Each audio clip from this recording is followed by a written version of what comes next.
Webinars are never not going to work because there will always be some percentage of people who are going to learn, and there's going to, it's like marketing love languages. Some percentage of people are going to want a long form piece of information that they can consume, right? Like classes are not going anywhere, lessons are not going anywhere. But at the same time, the webinar itself, the mechanism has not gone anywhere. What people should do, and this is something we advocate for in our WebinarKit Academy and in any training that we've done, is that the webinar, much like email, is now an important piece of the puzzle rather than the whole puzzle. If you sell literally anything online, whether it's low ticket recurring products or high ticket recurring products or coaching programs, software services, or done for you services, one of the most powerful things, the most powerful modalities that you can use to sell more of your stuff online is via webinars. But here's the problem. Webinars are hard to put together.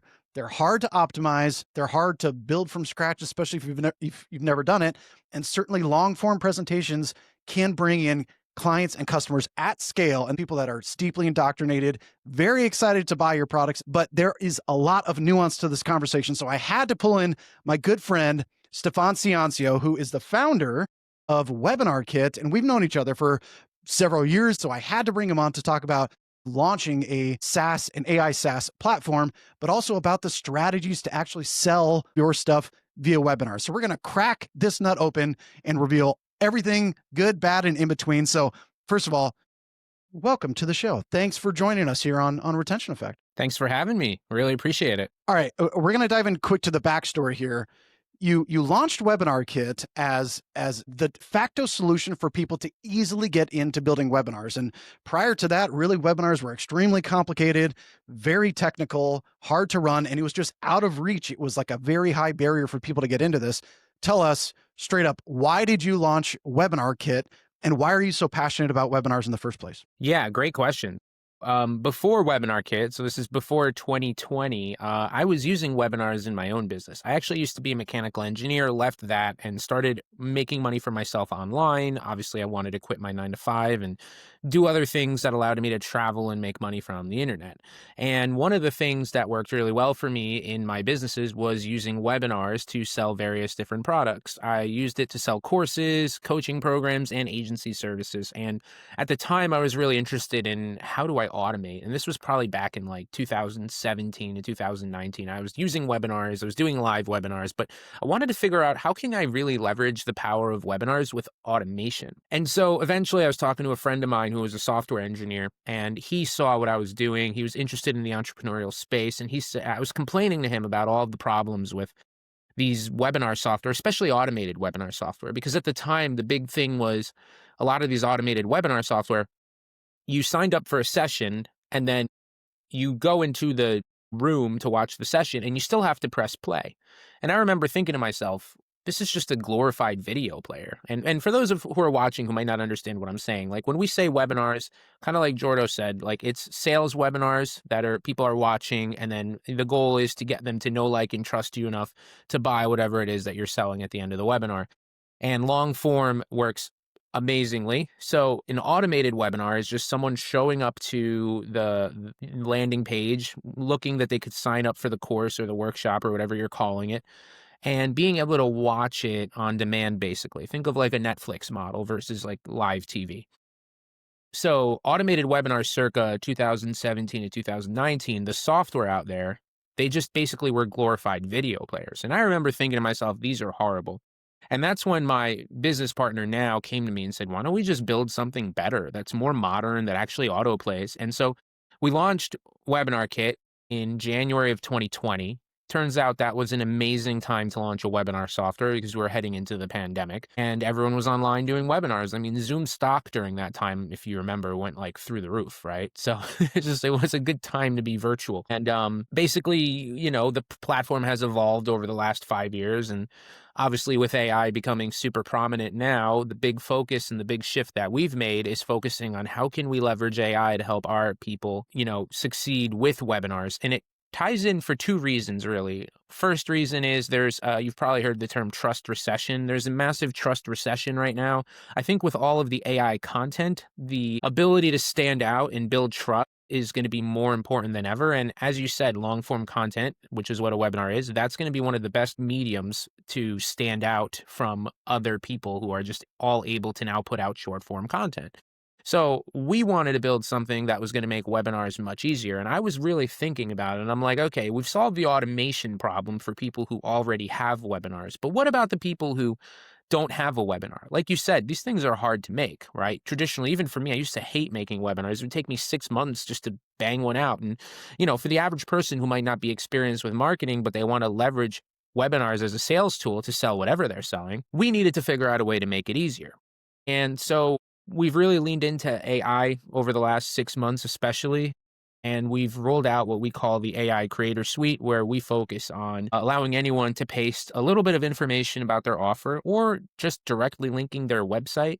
And from that, be able to, within minutes, spit out a complete sales presentation video that's optimized, that could sell ice to an Eskimo, that they can now place inside of a funnel that they could also build in WebinarKit to basically run and collect leads that automatically sells those leads their product or service with that AI created presentation 24/7.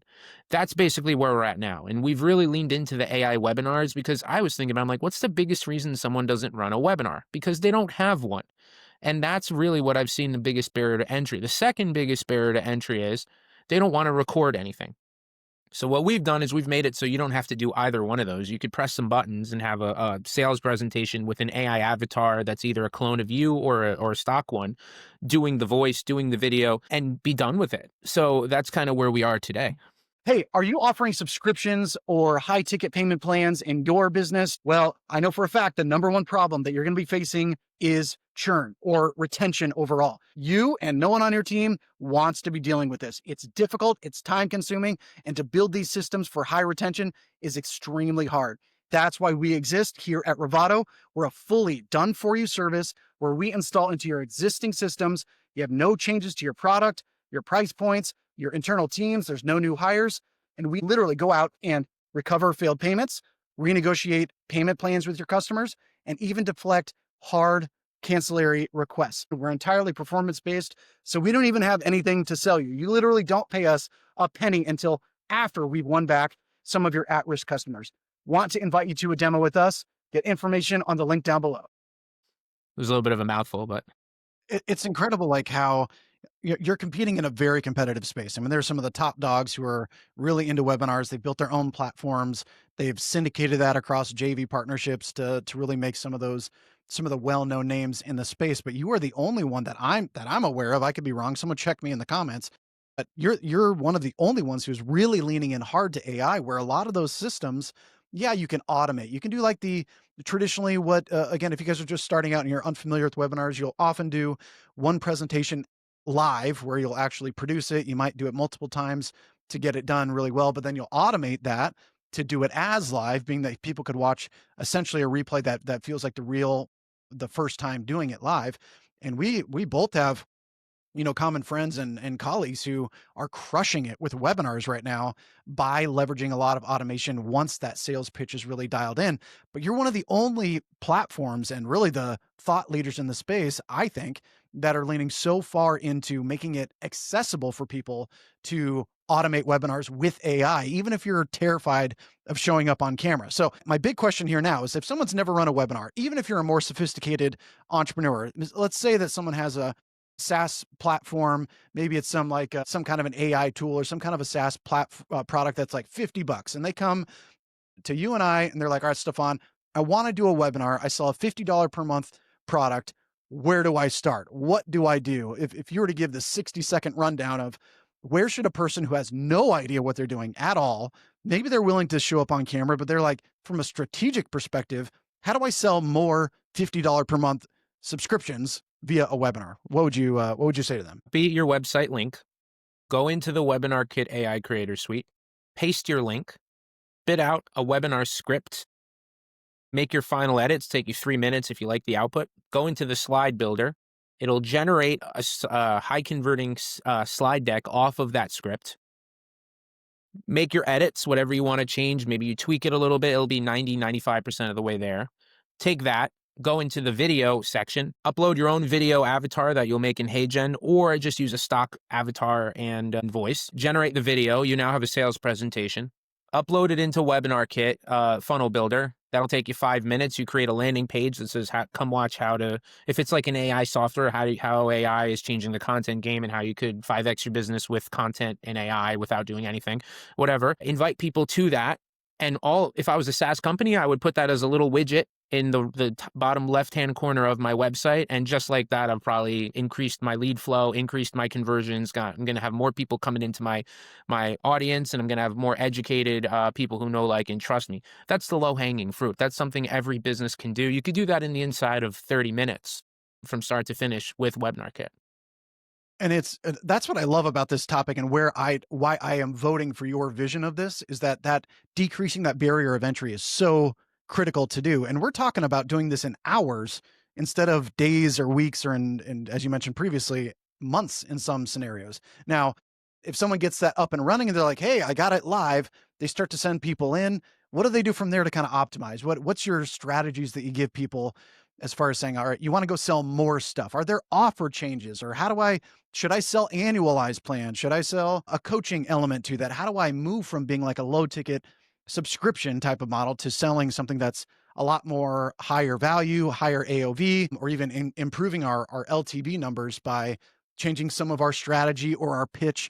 What secret sauces do we have here to really maximize the outcome of putting in the effort to build a webinar? Yeah, that's a great question, and it's something that we talk privately about this a bit, but it's something that we're even to this day still kind of like experimenting and always trying to optimize. But we started off, believe it or not, as a one-time pricing tool. So we had a version that was very affordable, under $100, and we had some upsells. Some of those upsells were one-time price, and some of those upsells were recurring price. So what we've done is, over the years, we've changed and tried so many different models. We've went from one time on the front end to recurring upsells to recurring all the way around the funnel to recurring or a lifetime on all levels that we're selling. And basically, in this day and age, I actually have a theory of where specifically any sort of continuity product is going, especially in the SaaS space. But where we're kind of at right now is, it still helps, especially in the trust recession, to have a lower priced offering on the front end. But I've realized more and more that there really is, and the PETA people are going to be mad at me, but there's 1,000 ways to skin a cat. And we kind of drive leads towards the high end of our funnel and the low end of our funnel at the same time. And I'll explain what that means. But basically, I think of an airplane to start, right? For anyone who's just kind of starting out, you've got economy. Most people are going to go for economy. You've got business class. Some percentage of people are going to want business class. And then you've got first class. So if you think of the airplane model, I believe that you should have offers that appeal to everyone across that airplane, majority of the people being economy people. And then, of course, you're going to have your business and first class people. So for us, we've traditionally had various offerings, and I've always been a big believer that, especially if you want to make paid ads work, you kind of just need to have more offers and congruent offers, right? So for us, we started as an automated webinar platform, and then we eventually added in live webinars. Eventually, from there, one thing led to another. We added in the ability to white label. That kind of pivoted into the AI world, and we added the AI creator suite. And the way that we've monetized that is with a credit system on the back end. So anyone who's in our subscription is going to get a certain amount of credits every month to generate webinars with AI. And then if they go above and beyond that threshold, they could always purchase more credits. So it's so interesting. I was looking at like some of the vibe coding platforms like Lovable, and I think Lovable did something like 150 million in revenue last year, and roughly half came from their recurring subscription and half came from their consumption. So I'm seeing more and more that like the SaaS space is probably going to be a combination of recurring revenue from subscriptions, but also in consumption. And it took me a while to wrap my head around high level and what they do, but their white label is just a distribution system for their consumption model, because they're getting me and you and whoever to go out there and sell sub accounts. They don't care if we make 47 a month or 97 a month per sub account, because at the end of the day, the trunk of the tree is still high level. Anyone who's using those accounts, if I distribute 100 accounts and 15 of them start consuming thousands a month in consumption fees, high level is the one who's benefiting. We're distributing for them. it's kind of a genius system what they built. So long story short, that's kind of been our evolution of the products we've had. We've more recently kind of taken all of those and put it into one mega offer called the best deal ever.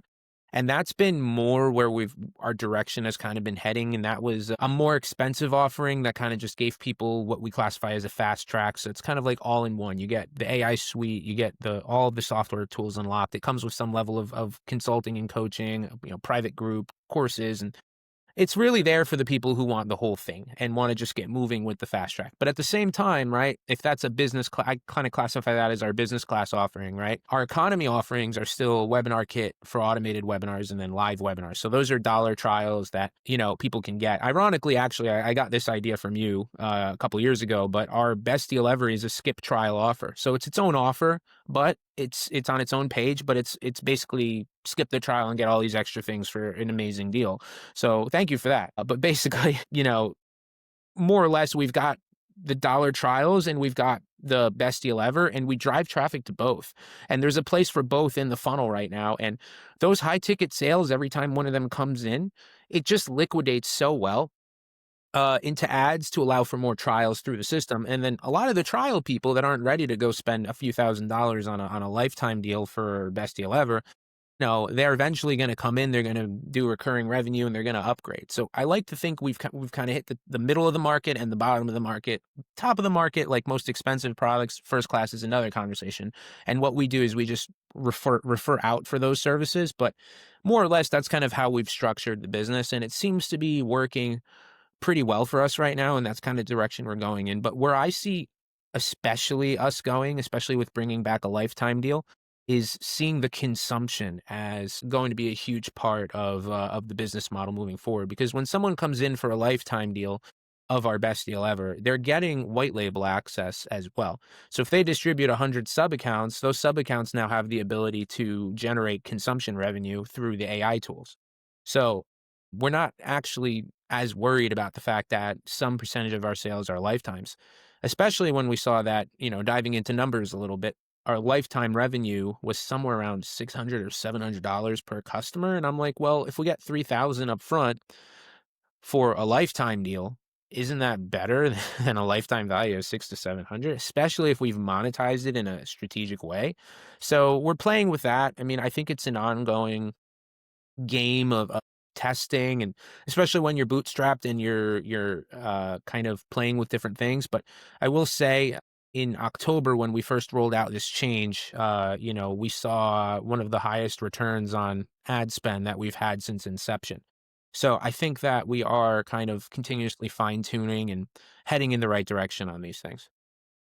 So a couple things I want to reiterate throughout that, if anyone's taking notes. Number one is to have multiple offers, have whether it's a free trial offer to like a low ticket offer up to a mega ticket offer that can increase your LTV or your average customer value by sometimes 5 times. Talk about $600 in lifetime value up to like $2,000 to $3,000 makes a massive impact to overall revenue, but also this element of bringing people in and always testing. But to reiterate on the skip the trial thing, it's a gift that I give to all my closest friends, but spilling the beans here, the short version of it, I didn't invent it. But it's been one of the most powerful tools for SaaS companies across the board is to install. If you have a trial option, whether it's free or it's for $1, you give the standard trial option, but instead of a little toggle between monthly to annual, you change that to trial or skip the trial. So they're picking to either take a trial right now and they get the standard pricing and features. If you skip over or go to the skip the trial option, they get a huge slew of bonuses, sometimes like a little bit of a lifetime locked in discount, sometimes like a VIP support call. You shove a ton of more value into that and they activate right away. You get cash collection right away. And what we found is that we saw a triple retention, so a 3x retention rate on people who skipped the trial versus those who took the trial, because you're eliminating the window shoppers, which I think is one of the most beautiful things that you need to be focusing on in the SaaS world, especially in AI SaaS. There's a ton of window shopping on top of the trust recession that we've talked about even in other episodes, that people don't know who to trust, and they're not going to spend a whole lot of time on their own to establish if they want to trust you. So building in some of these mechanisms can really help you to scale. But Stefan, I want to talk about, just from you personally as an entrepreneur, you're building this AI SaaS. You guys have grown to some pretty significant numbers, but you're in a it can be a very competitive space going up against some of these big names and constant iteration. Again, I think a lot of them are working more so in the old model. It seems like you're really innovating in that way. But I'm curious, what has been like the single greatest challenge for you since 2020? The kind of thing that keeps you awake at night, the things that you're still trying to push around, whether it is that competitiveness or it's trying to find the perfect offer that's going to be able to scale, or certainly running meta ads or any kind of paid ads is going to be this continual hamster wheel of shutdowns and disapprovals, and whether or not Mark Zuckerberg woke up on the right side of the bed or not. And so how do you think about that? What are some of the challenges that you could share that would help someone else to avoid those pitfalls in the future? Yeah, great questions. I mean, I think some of the biggest challenges that we face is number one, we are very reliant on meta ads. So they've been both I will say they've been a gift. Like they've been really good to us, and we luckily have never really had any major issues with shutdowns or anything. And I don't want to jinx myself, knock on wood, but we chalk it up to, I think, honestly, just being a great product and providing like a really great legitimate service. And I think Facebook on their end with their whatever AI is over on our account, we must be doing something right. So we've been really good at like that aspect. I think other areas that are kind of challenges for us is like, we are in a growth phase right now. And, I think keeping up with development demand has become increasingly difficult as technology has gotten even more advanced and expectations of platforms. Like we pulled our list not too long ago, and like something like 95% of people said it was at least mildly important for SaaS companies to have an AI component. So I think keeping up with technological demand and what the market is looking for is getting a bit harder. You'd think with AI it's getting easier, but in some ways it's getting harder because you need to code a lot of these things, and even with AI coding and vibe coding, the demand is actually a bit more in terms of what people are looking for. So I think keeping up with resources, potentially being too reliant on one revenue, or one ad source, one advertising source. And then I would say on top of that, not focusing enough on affiliates. And I think that's something that we're really going to be pushing in 2026 is just diversifying out distribution without focusing on just one medium. I think getting a bunch of great people to promote you and share about what you do. And so I think those have been two of the bigger challenges. With regards to our competitors, I think we've always been really good at like showing people, look, we are the more affordable, easier to get started with option. And to your point, I think we've really leaned into this and we've really championed it. I mean, there are different models in the world, right? There are the Ferrari models, like you can go to be a Ferrari and be premium market, and there's such a small market to serve there, but like you can make a lot of money because each product purchase is very high. In the webinar world, we definitely don't see ourselves as the Ferrari. I mean, we have a lot of bells and whistles and we have a lot of features that a lot of the other webinar software don't have now, but I'm trying to make this genuinely and lean into making this easy and accessible for everyone. And I think my vision is if we could show people how easy we've made it for the average person who's selling anything from a real estate service to a soap bar to a chiropractic service to whatever it is, that they can come in here, paste their website, and get not only a sales presentation, but a sales system done within an hour that they can now share to their audience, share to cold traffic. I think that's where we're going to win. And I think everything else is kind of secondary. And I think that the numbers and the funnel structure and all of that is going to come with time, but the messaging and the product are going to be what we're going to focus on. Is just really rolling out to the masses like, look, we've made it painstakingly easy for you to leverage one of the highest converting mechanisms out there, easier than anything else out there to get clients, get sales, stand out from your competition. And we've made it that you can start by copying and pasting your website and be done in an hour compared to something that has traditionally taken a lot of study or paying an agency $10,000 to $20,000 to do for you. Yeah, so that right there, I think leads us to this the big kind of the big hairy question is what are some of the beliefs that people have, especially even entrepreneurs who have never done webinars before. They have these beliefs that it's going to be difficult. All right, sure, you just helped me to paste in my website, and now you're going to like really help me dial in a sales presentation and even do it in a faceless way. But there's this belief structure, I think, that even as more offers are coming online to the internet, and even with more people doing webinars, I've seen at least rumblings. We've not done many webinars on our side though, and previous businesses certainly have, and they always perform. They always perform, especially if you're going to do it a couple times to really dial in the messaging, which is like the crux. It's 90% of the webinar is your energy and your how persuasive you can be to help people see like a new vision for themselves. But a lot of complaints online is that long form webinars, it's the elephant in the webinar room, is that webinar conversions are going down. And that people are saying, especially to cold traffic, show up rates just are awful. The follow up sequences are not converting them. The traffic quality sometimes can be awful. Even if you're doing organic sources, just getting people to show up and stay through the webinar, those numbers are becoming more and more complex. So how do you think about that? How do you respond to that in a market that is it wrong? Are like numbers actually going down, or is that just the really loud complainers on the internet who are whining about their webinar numbers? Or are people still out there crushing it who have been doing this even for a limited amount of time? It's a great question. I think my particular take on it, just through what I'm seeing and what we're doing, and also running a webinar platform, is that number one, I remember when you've probably been hearing email marketing is dead for the last, what, 15, 20 years? Since I got 150 started, it's years, been people have dead. been saying, yeah, email's dead, search engines are dead, pen and paper is dead, everything's dead. Everything's dead. I mean, and the funny thing is, I will say email marketing is far from dead, but I think we can agree it's evolved. And I think you need to stay on top of it. And it's become a piece of the puzzle rather than the whole puzzle. I think 5, 10 years ago, you could have potentially ran a business just off of email. I think that these days it's much harder to do that. And I would say webinars are in a similar position. Webinars are never not going to work because there will always be some percentage of people who are going to learn, and there's going to, it's like marketing love languages. Some percentage of people are going to want a long form piece of information that they can consume, right? Like classes are not going anywhere, lessons are not going anywhere. On average, attention span is a bit down. Short form has probably trained people to have a little bit of a lower attention span. So that's all true. But at the same time, there will always be people, there might be a slight downtrend in how long someone is willing to watch a webinar, but the webinar itself, the mechanism has not gone anywhere. What I do think people should do, and this is something we advocate for in our WebinarKit Academy and in any training that we've done, is that the webinar, much like email, is now an important piece of the puzzle rather than the whole puzzle. So just like with email, I believe 5, 10 years ago, you used to be able to run a whole business off of one webinar. I don't know that that's generally the case anymore. I think that what's happened is having an ecosystem is what's required now, but having an ecosystem is easier than ever.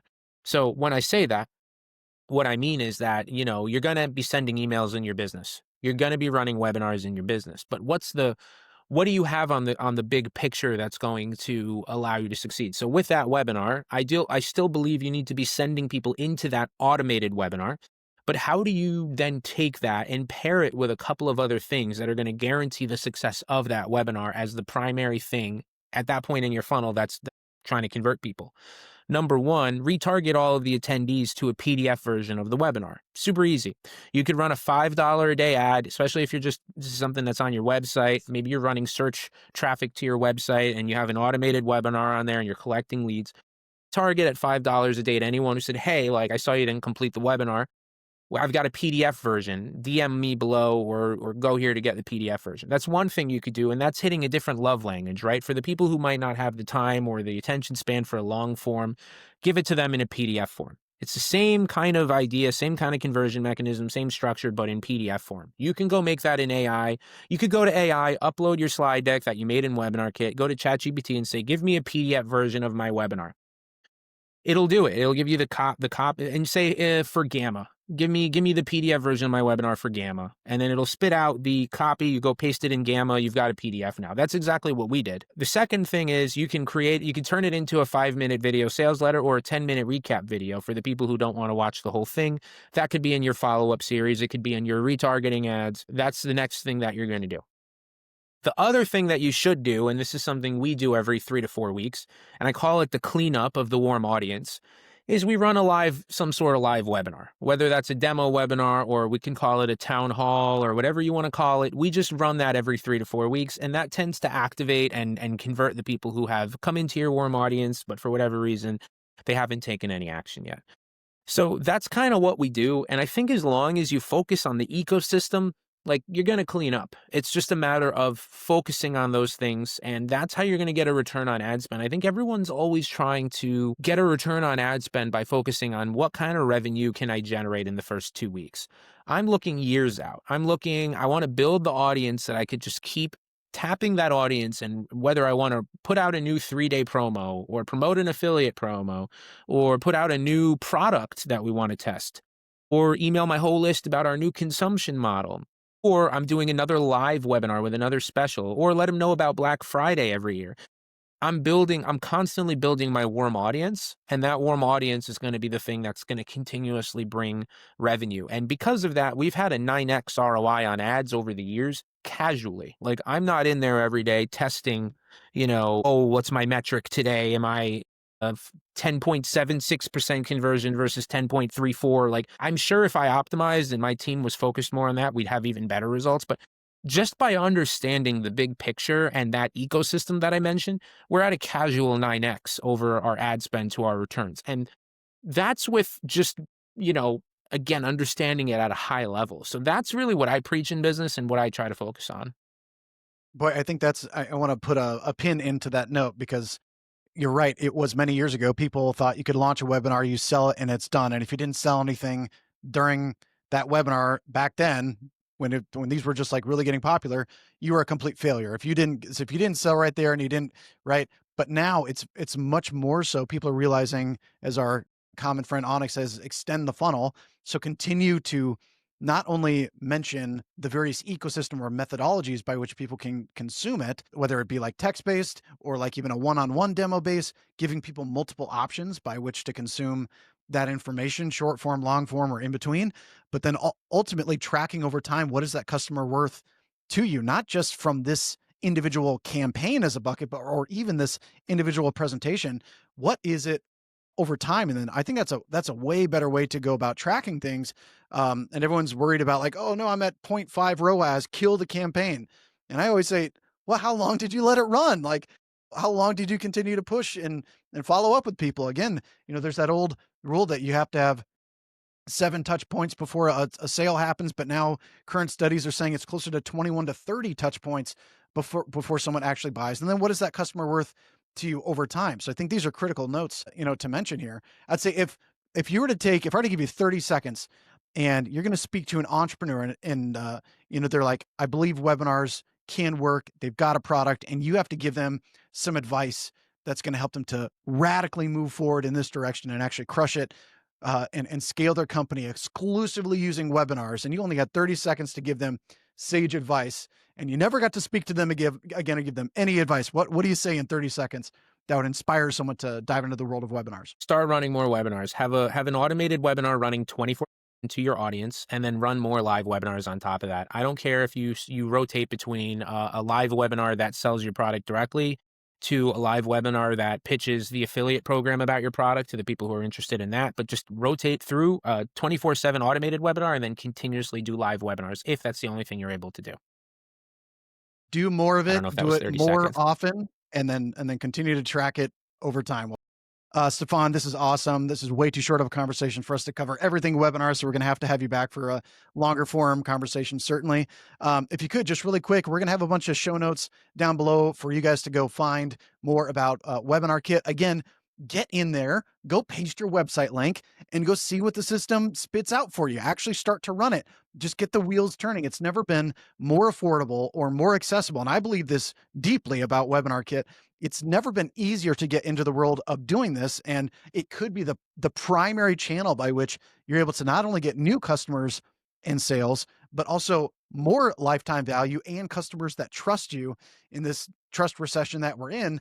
It's one of the fastest ways to streamline that process and get that webinar path moving. So, Stefan, how can people hear more about you, connect with you personally, or where do they go to kick off their journey with WebinarKit? Yeah. So it's just stefancancio.com or getwebinarkit.com. You'll be able to get started. I'm also on Facebook, pretty easy to find. Wonderful. Well, thanks so much for being on here, Stefan. And thank you all for watching this episode of Retention Effect, where we bring you the strategies, the stories for you to get customers, to keep clients for life, and to ultimately hit that exit of a lifetime. I'm Jordan Metter, co-founder of Ravado. So glad that you're here. We'll see you guys in the next episode. Thanks for having me, Jordo.